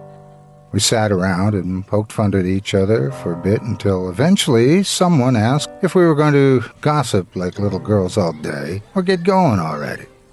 The few girls that already were there didn't take offense. People just didn't get offended over little stuff like that back then. Instead, they agreed by poking fun at the boys too, and soon after we hit the road. It was a hot ride, and the sun was beating down hard. Passing pasture after pasture, we climbed one hill and coasted down the next, trying to catch a breeze and cool down. We jumped over the occasional driveway here and there on our bikes and raced from one road sign to the next, mostly to show off in front of the girls. Eventually, we finally made it to the entire 5 miles down that old country road. Just up ahead, we could see the river, the water reflecting the sun's rays in the distance. As we approached it, everybody pulled off toward a little dirt trail that veered away from the road and wound under the bridge. Once you got down below the bridge, it was mostly sand, so you couldn't ride anymore. Instead, it was better to park your bike underneath so nobody could see it from above. After all, you never knew who was passing by, and you didn't want to get one of your bikes stolen, or let the county sheriff know what you were doing either. The space under the bridge was a real sight for young eyes. There was graffiti everywhere, and some of the drawings were pretty well done. There were messages about people we knew, their older siblings, and even their parents from long ago. You could see beer bottles scattered about and fishing lines tangled on the old posts while listening to the sound of vehicles crossing above from time to time. Occasionally, we would act as if we knew exactly what kind of car was passing by, and even sometimes whose it was, too. To any adult, that place was probably just a mess, far better off left alone. But to us? Well, to us, it was a whole new world, where even an empty beer bottle was worth picking up and giving a look. I had managed to stock my tackle box quite well with all the old lures I found dangling about as well. After hiding our bikes well underneath and taking a moment to snack on whatever people had brought along, we made our way toward the river. The water was a little too rapid under the bridge, but there was a place not too far away where it was just right. Following the trail, you'd enter a small patch of woods, and the river snaked around a few times. After a short trek, you'd come to a good clearing and a sandy beach that was quite secluded, and far enough from the road that you could still hear it without being seen yourself. This was our spot, and was probably the spot for many before us as well. You could relax on the sand or step right down into an area deep and calm enough to be safe. Just across the river was an old rock where a tree had grown outward and reached over the water. And the limbs stretched almost far enough out to hit dead center, too. On one of the larger ones was an old rope swing that had been there for as long as anyone could remember. We used to joke that the rope swing was probably there before the river itself, and that they had just built the river around it. The day unfolded just like any other before. We swung into the water again and again, trying to see who could make the biggest splash. Everybody got dunked at least once, some more than others, and there were a few shorts and tops which were briefly lost but quickly recovered. As happened every time, someone told the girls there was a snake in the water next to them, and they screamed and jumped as usual. The days were pretty much the same when we came down here, but that was just fine by us. We had a great time. As the sun passed overhead and the hours flew by, little by little the crowd began to thin out. We were still kids, and some of us had to be home at a specific time, whether it was to go somewhere with our folks or just check in. It must have been around 6:30 when the last of us began making our way back to the bridge to grab our bikes and start heading home. When we did get there, we sat around for a moment and finished the rest of our snacks, discussing things like who could stay underwater the longest. It was while we were eating that one of the girls, Cindy to be specific, pointed out some graffiti on the far underside of the bridge. Stained in a dark, almost maroon shade of red was written, R.I.P. Killer Clyde Manning. Cindy began to read it out loud, but one of the boys interrupted her immediately. "I wouldn't do that if I were you, or else Clyde Manning's going to come for you." Everyone got quiet. Okay. Who the hell is Clyde Manning?" she asked, with a roll of her eyes. Apparently, she didn't know, but everybody else sure did. You see, stories like that don't die in a small town, no matter how old they may be, and even though you didn't hear a lot of talk about it, the story of Clyde Manning was common knowledge around these parts. Cindy was new, though, and had only lived here a few years, so it made sense that she didn't know.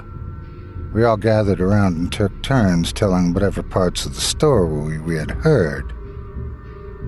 Clyde Manning, or Killer Clyde as everybody had called him, had lived not too far from here, about 30 or 40 years ago. He had been an odd man from what I had heard, and judging by the old photos I had seen, not the friendliest-looking fellow either. I'd seen his picture before, and from it, I knew that he had medium-length red wavy hair and freckles scattered about his cheeks. His face appeared to be sunken in, and his body was tall and lanky.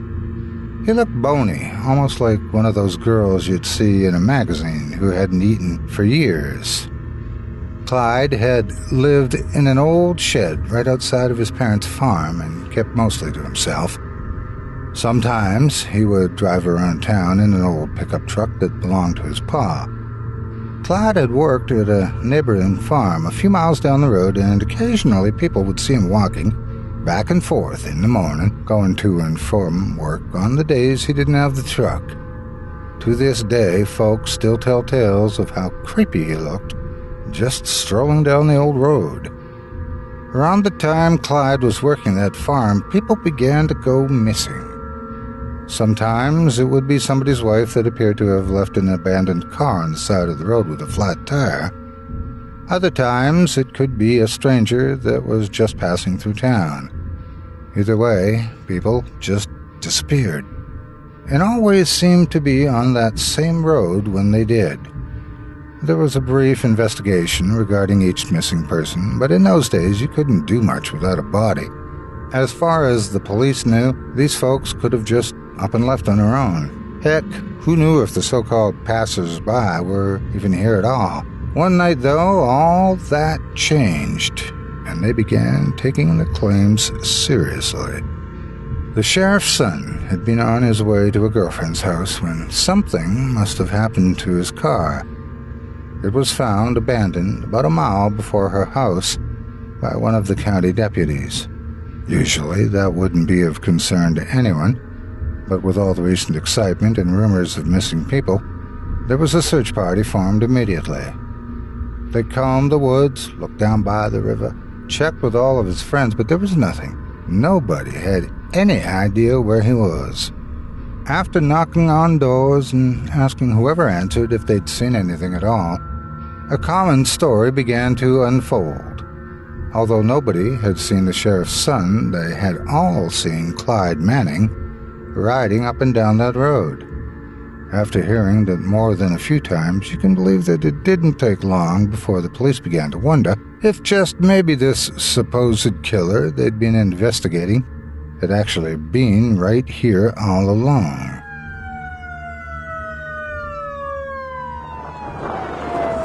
All the police rushed down to the Manning farm and surrounded the home. Clyde Manning, come out with your hands up! Come on out! Banging on the doors, they began shouting that they were there for Clyde and to send him out immediately. His parents came outside to see what the police needed Clyde for, but they claimed to have no idea where he was. The police had all assumed he lived in the main house with his parents, but he didn't. He had been staying in that little shed out back for a long time. When Clyde saw all the police surrounding the farm from his shed out back, he crept out to his father's truck and was able to escape unnoticed. He jumped in the old pickup and began his getaway. That drew attention, though. The police could see that old truck barreling down the drive with a cloud of dust surrounding it that could probably have been seen from a mile away. It was probably only a minute or two before there were 6 or 7 cruisers right on his tail. The police were all around Clyde as they began pushing and bumping the truck, trying to force it from the road. Clyde made it about a mile or so, trying to fend off the convoy of cruisers around him, before he came up on the bridge. Now, this bridge isn't a big one, and it's hard enough for 2 cars to cross it at the same time, much less have 7 or 8 of them playing derby on it. Who knows if he realized it or not, but old Clyde's truck never stood a chance of making it over that bridge. Somewhere about midway across, one of the deputies came ramming into the side of his truck, and the impact was about the last one that old Uncle Middle could take. The left front tire buckled beneath the frame, and as soon as it did, the truck began uncontrollably weaving back and forth. It collided with the left wall of the bridge, then shot back across the right side, hitting it with even more force. Smashing against the side walls with an extreme amount of force, Clyde blew 2 more tires and ripped the front panel right off the vehicle. As it grinded up against the side and skidded further down the old bridge, a piece of steel sticking out of the bridge railing snapped the front bumper of Clyde's truck. It didn't bend the railing a bit, and it didn't let go of the truck either. The steel jerked the truck one final time into the wall and swung it around in a clockwise motion. The truck exploded through the wall and flew into the air before dropping down and smashing over the rocks below.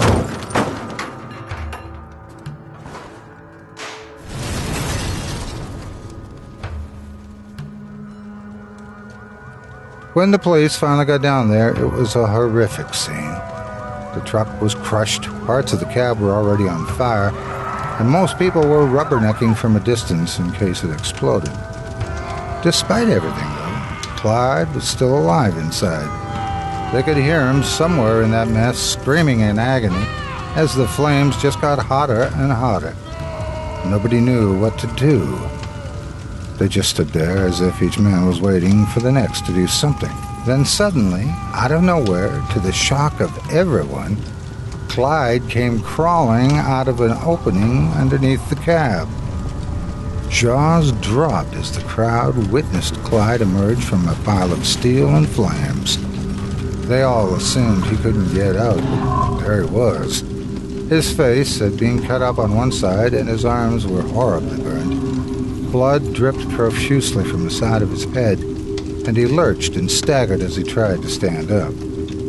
When he did, he began mumbling something as he approached the officers who were still standing there, gaping in both amazement and fear. Before he could reach them, though, one of the officers drew his gun and fired, hitting Clyde square in the chest. As soon as he did, every officer followed suit.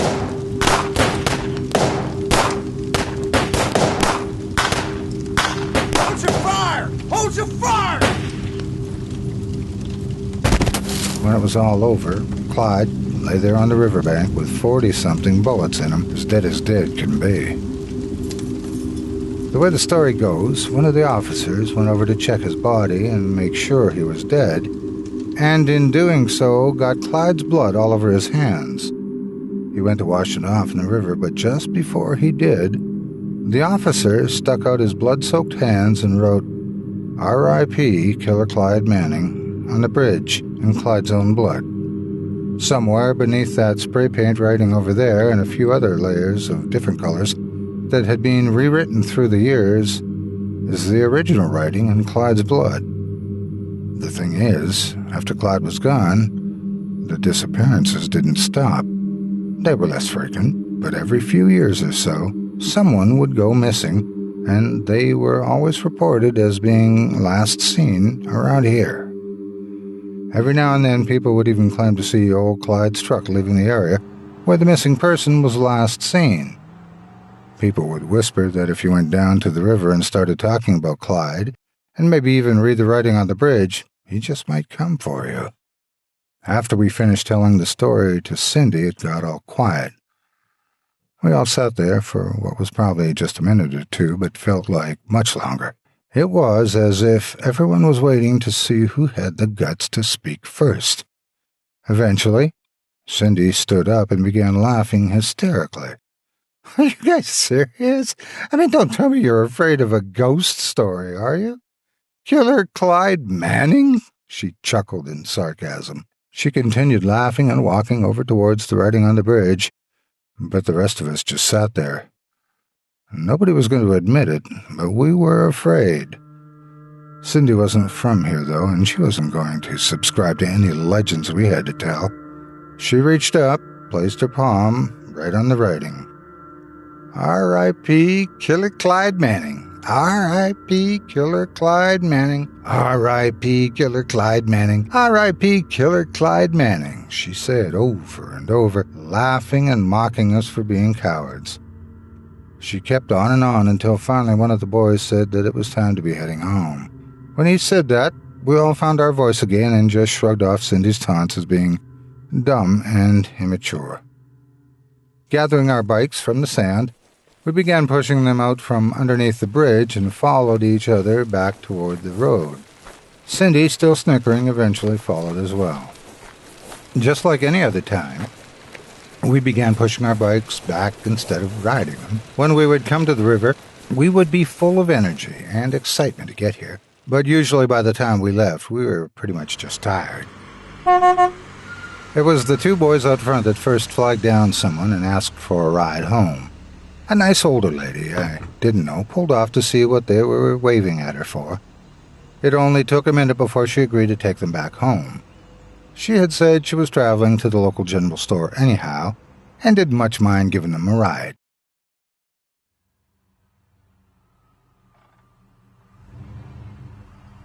Next, two more of us, a boy and a girl, were able to get a ride from someone that was delivering a trailer full of hay. He told them that he'd give them a ride as long as they didn't mind sitting in the back with the hay. They didn't mind, they preferred it actually, and just like that, they were gone as well. At the beginning of the day, there must have been about 20 of us, but now our ranks had dwindled down to 3. It was just me, Cindy, and Tommy, who lived just a couple doors down from me. Cindy suggested we flag down a car too, but Tommy and I thought maybe we'd want to race up another hill before we did. Eventually, we all agreed that we'd do one more race, all 3 of us, and then flag down a ride when we were done. Soon after reaching this consensus, the race began. We took off quickly, and I passed Tommy within a few seconds. Cindy and I were next to each other, going back and forth as one of us would get ahead for a few seconds, only to go glance back and see the other closing the gap again. Pedaling as quickly as we could, we got closer and closer to the sign on top of the hill. Eventually, I pulled ahead for the last time. It took everything I had, but there was no way I was going to let a girl beat me. I'd never hear the end of that one.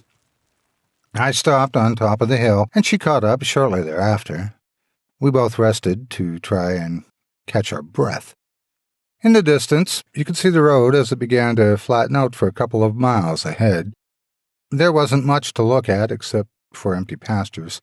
Even most of the cows had retired to their barns for the night by now. Behind us, I saw Tommy, who was off to the side trying to fix something on his bike.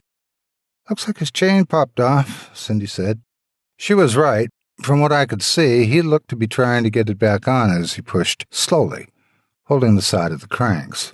Glancing down the road ahead, I could see there wasn't anyone coming, so I told Cindy just to wait there, and I'd go help Tommy. When we both got back, we could try our luck finding someone to give us a lift. I coasted back down to meet Tommy. He was still tugging on the chain and cursing up a storm as if the sheer force of his frustration could somehow make it pop back on. We spent a few minutes working at it together before we finally got it back in place and started making our way towards Cindy again. From what we could tell, she was still up there waiting for a car to pass by. Just then, Tommy pointed something out. Cindy was walking up the road as if someone was approaching. We both stopped, cupping our eyes to try and see through the glare, and as we paused a minute, we could see somebody pull up. "She's not going to leave us, is she?" Tommy shouted as we both began rushing toward the top of the hill. We were almost there when we saw something that made us both stop dead in our tracks. We watched motionless as an old gray truck pulled up to Cindy and stopped in the center of the road. Cindy looked into the truck and just stood still. Even from our position down the road, we both noticed the look of pure horror that spread across her face. The driver's side door opened and out stepped a tall, red-headed, deathly-looking man. As he rose out of the cab, a wide grin exposed his rotten teeth. He walked over to Cindy, and as he did, she began screaming at the top of her lungs. We could see her kicking and punching, but it was no use. The man grabbed her and lifted her up over his head like she weighed nothing. After holding her there for a moment, still kicking and screaming, he slammed her into the bed of his truck. When he did, you could hear her body pound hard onto the steel floor, and the sound echoed through the valley. As soon as the echo disappeared, the yelling stopped. It became completely silent. As we stood there watching, too terrified to move an inch, the man crossed back in front of his truck and looked straight at us. He laughed for a moment. Then he got into his driver's side again and began to turn the truck around. Suddenly, I found the courage to move again. Gesturing frantically, I shouted at my friend, "Tommy, it's Clyde Manning." Tommy and I both jumped on our bikes, pedaled as fast as we could towards the truck, which had already completed a 3-point turn and was preparing to hit its way back, that it came. We were quick, quicker than we had ever been, and we must have gotten to the top of the hill only 30 or 45 seconds after he pulled away to the other side. When we reached the summit, though, and peered over the other side, there was nothing. You could see for miles down the road, and there was just nothing. No Cindy, no truck, nothing. It was as if he had just disappeared. We spent that night down at the sheriff's office, carefully retelling every single thing that happened that day in as much detail as we could recall, right down to the exact species of tree we'd peed on by the river. They took it all down, but refused to believe that we saw what we said we saw, or at least who we said we saw. We both begged and pleaded them to believe us. We knew Cindy could still be alive out there somewhere. Still, all they said was that they'd look for a man that matched that description. They just refused to believe that we really saw Clyde Manning. Our parents were the same way. They believed we saw something. They even believed we saw someone take Cindy. But they theorized that it could have been some older boyfriend she'd been hiding from her parents or something. People even went so far as to recommend that since she was 14 years old, a little older than us, she might have run away with this guy and that they could be together hiding out. That theory stuck for a while, too, but one thing was for sure. Cindy was never seen again. Years went by, and eventually most of us grew up and went out into the world to start our own lives. From time to time, there would be a new disappearance around here, but it was always the same old story. No body, no suspect, and it seemed no willingness to admit that any crime ever even happened at all. I was in my 3rd year of college when I came home to visit that summer, and I had mostly convinced myself to forget what had happened all those years ago. I was attending school halfway across the country and didn't make it back very often, so returning home felt nice. Pulling into my old neighborhood was almost refreshing. As usual, I knew Mom would have prepared a big dinner and the whole family would be there to greet me when I walked in. That's pretty much how it went, too. We ate a huge meal, sat around for hours talking about what everybody had been doing. Tommy, as it turned out, had opened a pretty successful restaurant about 3 towns over, and my parents had even been there a few times. My father had just recently hit his last year of work and was looking forward to finally retiring. My mother, on the other hand, was concerned Dad was going to be real bored real fast, just sitting at home all day. Even my brother Kevin was grown up by now. He was in his senior year of high school and not really sure what he wanted to do next. He'd been dating a girl from school for a while now, and for the most part, his plans were just to be with her as often as possible. I didn't know her, but I knew the family. Her older brother and I played ball together when we were kids. I spent about 2 weeks relaxing around the house and helping with a few things that my dad wasn't able to do anymore, until eventually it was time for me to head back to school. I had signed up for a summer course, and it was going to start in a few days, so I wanted to get back in time to get resettled. Saying goodnight to everyone, I headed up to Kevin's room so that we could talk just a little bit more before I left. I didn't get to speak to him much these days, with both of us being so busy and all. When I got to his room, though, nobody was in it.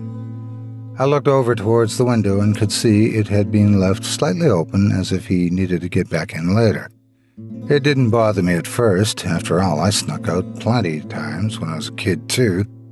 If it hadn't been for his notebook, I would never even given the scene a second look at all.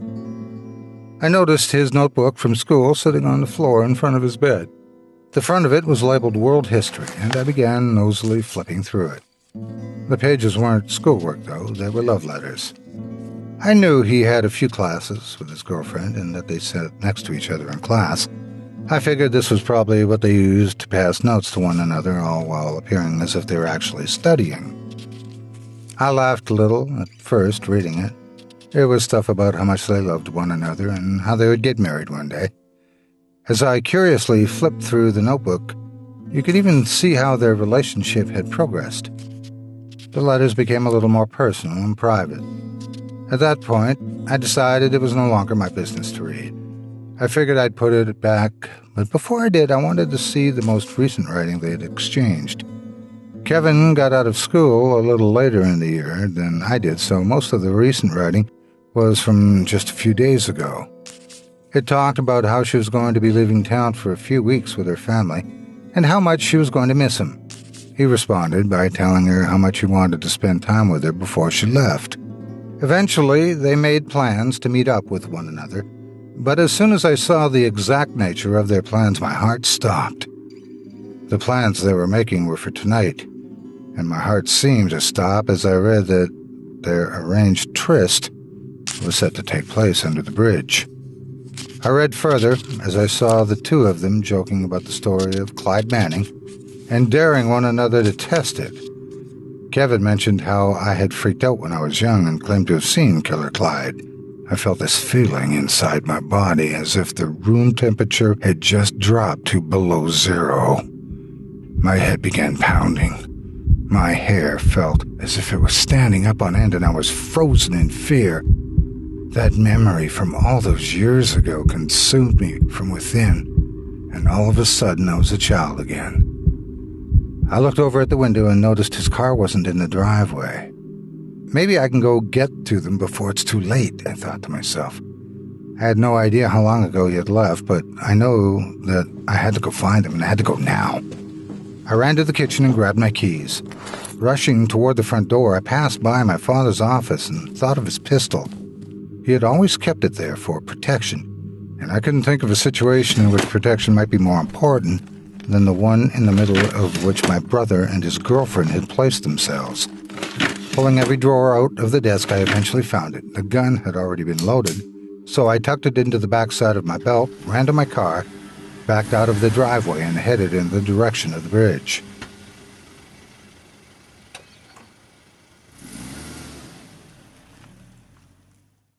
On my way there, I tried to figure out what I was going to do when I got there. I began wondering if Clyde would even come, and I even began questioning if I really had just been crazy all those years ago. I could recall being told that I may have thought those things because I experienced such a traumatic event. What if they were right? What if I was crazy then, and what if I'm being crazy now, too? It didn't matter, though, I told myself. The only thing that mattered was that I got there as quickly as I possibly could, and did whatever I could do to make sure Kevin and his girlfriend were safe. Speeding over the hills, I counted them as I drew closer and closer to the bridge. It had been years since I traveled down this way, but I remembered every hill, every mailbox, everything. Cresting the final hill, all of my nightmares abruptly came terrifying reality. There was the old bridge, and there was Kevin, and pulling up beside him in the center of the road was the same old, beat-up truck I had seen when I was a child. I must have been driving 100 miles per hour as I approached that bridge. Just before I reached it, I slammed on the brakes close to where Kevin and his girlfriend were standing on the side. The truck was only 5 or 6 feet away. I reached beneath my car seat to grab the baseball bat I stashed there for protection and jumped out of my car. Just as I rose to my feet on the road, Clyde stepped out of his truck, too. I ran up toward them as fast as I could with my eyes locked on Clyde, who was now making his way around the front of his truck. I was yelling at Kevin and his girlfriend to run, but they just stood there in that state of frozen fear paralysis I remembered so well. Clyde and I both reached them at the same time. "Get away from him!" I shouted as I extended the bat behind my back, preparing to swing. "I'm warning you, Clyde, get back!" Clyde just looked at me, though, and grinned wide from ear to ear. When he did, some of the old wounds on his face began to tear open, and a little blood oozed out of them. His attention was on me now. He stepped right in front of me and threw his arms out wide, inviting my challenge. I saw the burn scars covering them, and his motion blew a breeze with the scent of rotting flesh into my face. It was all I could do not to vomit. I wasn't afraid, though. I let out a loud roar and swung the bat at him with every single muscle I ever knew I had. Instead of connecting with him, though, the bat flew right through his body. It felt like I was swinging through heavy fog. The energy from swinging so hard and connecting with nothing caused me to fall forward towards him. Instead of actually falling into him, though, I fell right through his body and crashed up against the side of his truck. When I hit the truck, it took me a moment to come to. When I did, I swung at him again and again and again until I was completely out of breath.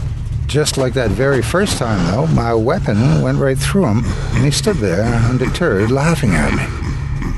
When I could swing the bat no more, he reached out with his decomposing arms and grabbed me by the throat. I felt his entire hand wrap around my neck as his claws dug into the back of my skin. I felt helpless in his grasp. He lifted me up about 3 feet off the ground and pulled me forward, so closely that our noses almost touched one another. I could see the bone from his skull through an open tear on his face. I noticed something moving inside the gashes, as if maggots were actively feeding on his flesh. In his eyes, I could see my own reflections as I remained helplessly dangling midair in his grip. Clyde gritted his teeth at me and snarled with saliva bubbling from his mouth until he began to speak.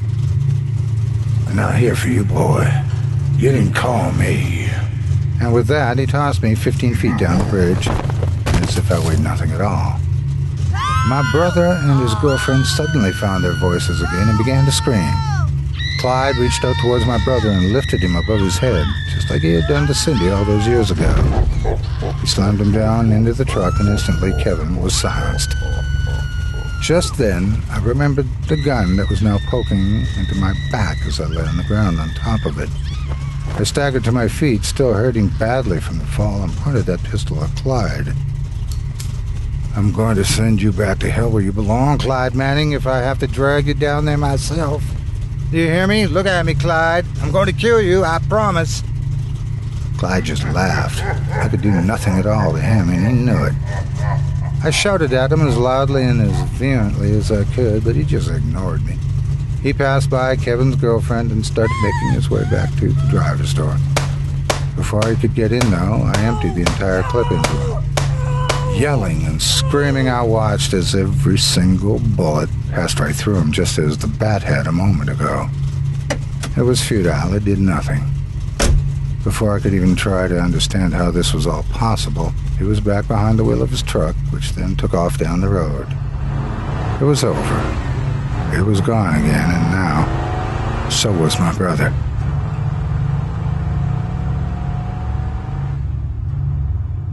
The rest of that night was a nightmarish deja vu of what had happened so many years ago. The police that had come when I was a young man were now long gone, but the new ones were pretty much the same. They interviewed us both, Kevin's girlfriend and I. They took our statements and, for the most part, didn't believe a word we said. We spent the next few weeks being interrogated and fending off accusations that we had something to do with my brother's disappearance. As time passed, though, even the investigating of us ceased. The general feeling seemed to be, as if I could almost have predicted, as simple as no body, no case. Over the years that followed, I watched my parents struggle with the loss of their youngest son. Occasionally, I could see it in their eyes that they desperately wanted to believe my story, but it was simply too much to comprehend. I didn't blame them for that, though. After all, who could readily believe such a story? I heard that the girl my brother loved so much all those years had been able to cope with it all. Eventually, she ended up in a psychiatric hospital, only to take her own life a few years later. Sometimes I wonder whose ending was worse, hers or Kevin's. The years passed, and from time to time I would occasionally hear a new report about someone else who had gone missing, but there were never any leads and never any bodies.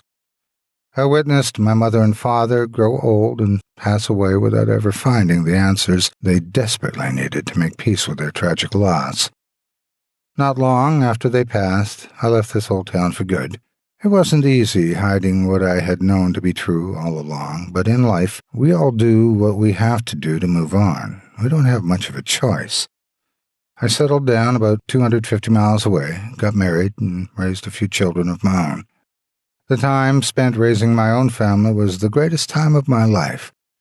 and I was almost able to forget about what had happened on that road so many years ago.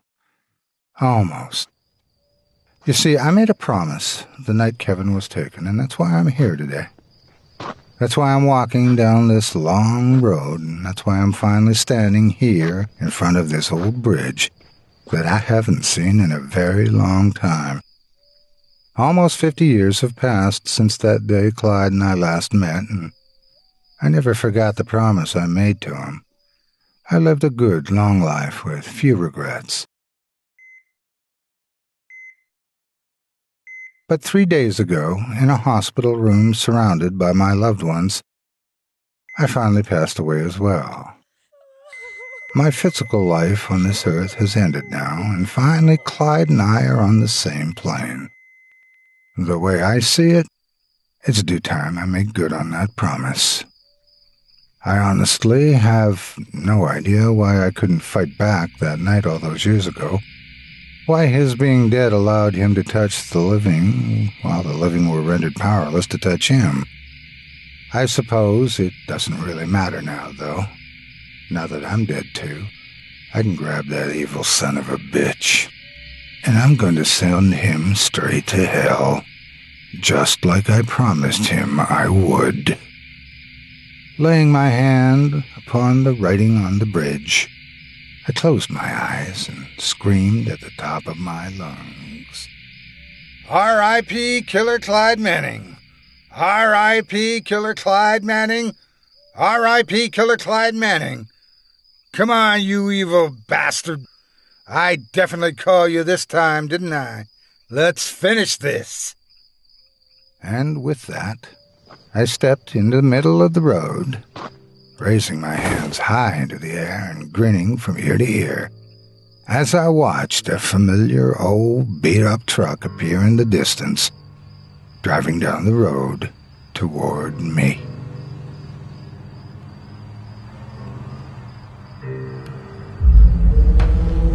Chilling tales for dark nights.